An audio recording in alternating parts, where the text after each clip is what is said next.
Hello everyone, welcome to another community lap analysis, a series in which I'm gonna review laps of my community and you can learn something out of it. If you want to see more of this, if you want to see more community analysis, join my Discord. If you want to check my work, the course is in the video description.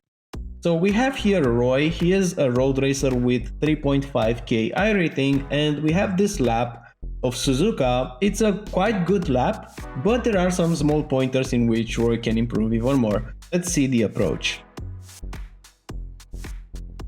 So the approach looks quite good. There's one small thing that happens here. He turns a bit too early into the corner, like right now, this apex point, while getting into the last corner here is a bit too early at this point. You want to go and turn just a bit later so that you won't have to stay in between brake and throttle with like 1% brake or either no brake. Like at this point in time, you're not braking and you're not being on power. That's because you were very close to this inside curb. So if you would have held the brakes more, you will just meet the grass and the inside curb. But if you go on power at this point, it's gonna be too early and you will go wider on the exit. So you have to turn just a bit later into the corner, and then you will have this proper sweet spot in which you're gonna be also earlier on power. Other than that, it looks very good. Track usage is good.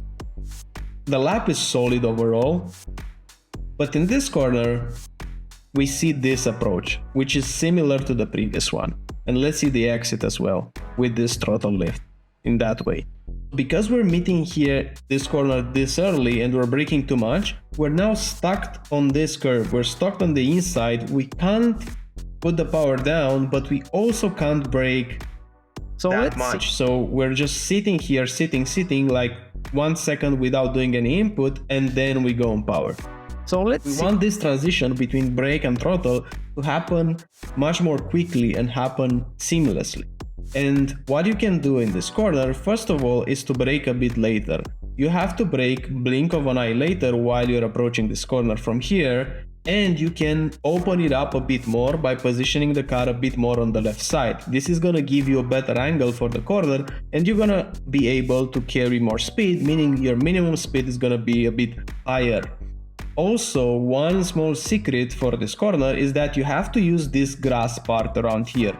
You can put your right tires onto the curb almost on the dirt and grass, and it will hook up the tire nicely and your car will rotate more. So this is one of the corners where a small detail like this can make a huge difference, because you're gonna carry more speed, that's the most important thing, but also the car will rotate the same, so you won't lose anything.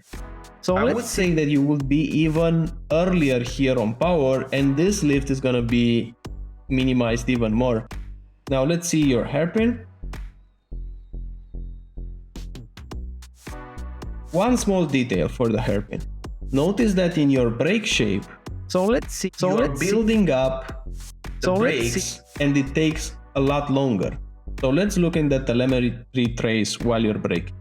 So right now, you're peaking 76, but you're still going up 77, 80. So let's see. So instead of going straight up and then bleeding off the brakes, you're continuing to put more brake pressure as you go deeper into the corner. Instead, you want to brake hard initially. So let's see. Hold and then bleed off, instead of slowly creeping the percentages, because this will make you a bit less efficient under braking. You can squeeze a bit more out of the brakes if you're gonna brake in that way. But otherwise, your exit was good, you used all the track, the trail braking is solid, so just a small detail there. And I think that if you're gonna brake in that way, you will also minimize the lift, meaning you won't do that lift in the previous corner. Spoon. Gonna be a bit more difficult, this one. And this is the corner that I think costed you some lap time as well, because you have this oversteer moment at this point right here, and you're correcting it. Right now you're steering to the right side because you have to correct the oversteer. The oversteer happened because you braked way too hard initially into the first corner, because we have all the weight on the front tires and you peaked the brakes hard while hitting the first apex. We had our rears very loose, so you have to challenge yourself to brake 5% less into that corner.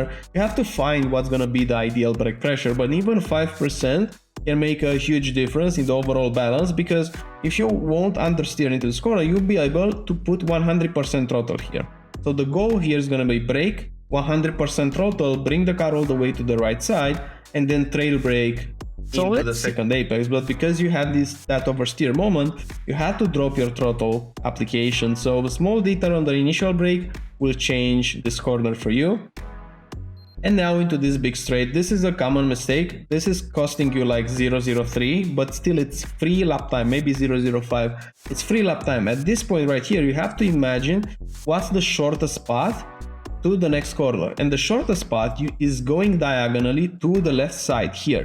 If you're gonna stay on the right side, you're basically going around the corner. You're going around the corner and you're traveling a longer distance. So instead of staying here on the right, you should be on the left and then diagonally arrive into the right side. So small detail, but it's free lap time. It's 0.03 each lap. This was good. And now for the last corner, your braking puts the car all the way to the left here. So you have to keep the car a bit more on the right side. And you see you have a lot of steering angle right now. You're understeering at the exit of this corner. And the root cause for this understeer is dropping off the brakes too quickly under initial braking. So instead of doing this under braking, like right now you're holding 90 and quickly you're dropping to 60. So you should have held more. So you can brake just a bit earlier and still hold the brakes. Don't drop the brakes that quickly. You almost want to have your braking level flat. Like you're going to 80, you stay flat, and then after a while you're trailing. You're trail braking way too early into this corner, and as a result you have more speed, and with this speed you're not able to make the corner, so you arrive here with too much speed. You try to cut it like that. This was an early apex, and then you're put like this. And the next corner, like this, is one of the most important corners because it leads to a big straight up to turn one. So you want to prepare it, want to sacrifice the previous corner by going a bit slower, by holding the brakes more.